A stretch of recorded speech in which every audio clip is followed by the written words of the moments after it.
Elevating your mood, choosing to do so, can be a permanent fix for your brain.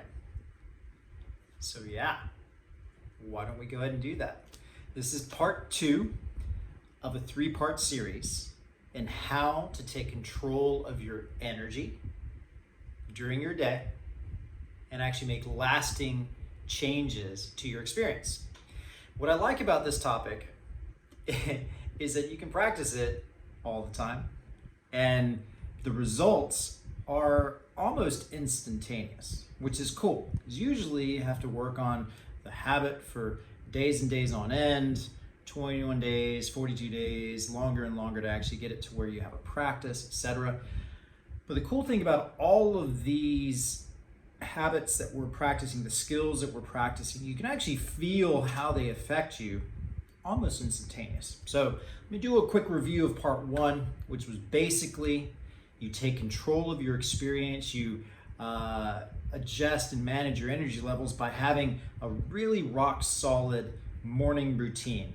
Kick off your day correctly, partly by doing things correct at night, but then waking up, having some digital detox discipline, waking up with a meditation and reflection, going to have a cold shower to really boost those endorphins, moving and then delaying your coffee, which is a really tough one for me, until your cortisol levels drop a little later in the morning. And that way you really capture that energy, amplify your energy, and then you maintain it during the day. So incredible. This links right to that. And this is something that's really interesting because you can actually shift how your brain is wired by this practice. I've said all that, and I delayed putting this out there for a reason, because some of you are going to get triggered by this and you're going to hear this and your negativity bias is going to go, oh my God, this again. Which is, well, you may have to question why that's coming up for you right now. The concept is gratitude.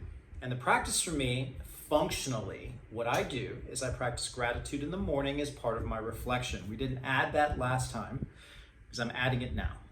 So when I wake up and I do my meditation and then reflect, I add gratitude to my reflection. It's actually meditation, then gratitude, then the cold shower, then movement, then coffee. So I start, part of my morning routine is that gratitude check-in. What am I thankful for? What am I grateful for?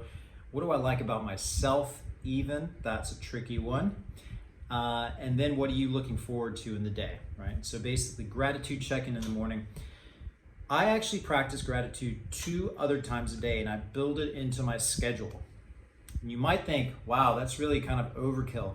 But think about it. You got your day's trucking along, you've had challenging morning meetings, maybe you've had a altercation with your partner at home, and then you went to the Zoom office immediately, you got all these stressors that are happening. It's actually really easy to drop into not being grateful for things. So the functional execution, the habit, is to actually have a 2-time, twice a day, check-in during your day. Gratitude check-in. Basically, what have you experienced during the previous 4 hours or so that you're grateful for? So I try to do mine after my morning meetings, calls, emails, that kind of thing. So it's basically late morning lunch, so I have a little lull in the day before I have some food, and I'm going to check in with myself. What am I grateful for? What have I experienced that actually had a positive influence on my life in the morning? I'm going to have another one later in the afternoon. This is after that lull, say like 3 or 4 p.m., before the evening, before maybe like late afternoon meetings or kind of prior to the end of the day. But it'll ramp you up to actually engage with your loved ones or your social connections, or even look at the day differently as you do your to-do list for the next day, right? So late morning, say lunchtime, gratitude check-in, and late afternoon, like end of the work day, unless of course you work till 8 p.m. or so, like 4 or 5 p.m., gratitude check-in. Functionally, that's all we're going to talk about functionally today. Those gratitude check-ins. I have one in the morning, I do one around lunch, I do one at the end of a conventional day. All right? Let's talk about the science behind this, and this is incredible. This is actually something that I am extremely passionate about because it's really cool. It's just like, wow, this is amazing. All right, so it really is fascinating to me because it connects so many aspects of what we talk about here at Chōsen, neuroplasticity, choice, empowerment, and how that all links together. And so basically when you express, and I have my notes here, I like writing stuff, so I'm going to look over here a couple of times. I wrote down how to say this in a more effective way, but when we express or receive gratitude, our brains release dopamine and serotonin, and these come up all the time. This is basically the pleasure neurotransmitters, the reward neurotransmitters, the happiness, the coziness, the safety neurotransmitters that are in your brain. And this basically immediately elevates your mood. Immediately. It's a bolt of mood elevation. And that's what I was talking about before. You can have habits that you take ages and, mind you, a disciplined approach to implement, so you do this consistently. But what's cool about this is that it will immediately elevate your mood. So that is incredible. I love it. I love it. This links directly to neuroplasticity, your brain's ability to rewire itself through new experiences and reflecting on those new experiences. And what is a gratitude check-in? It is reflection on your experiences as they happen. So this is great. You're getting dopamine, serotonin, and rewiring your brain all in one go. What's really cool about this is that part 2 is linked to what we were talking about last week, which is sleep.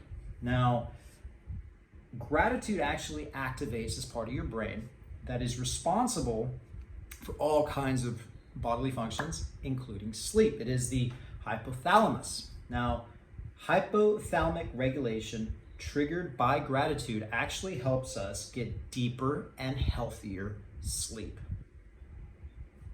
It's incredible.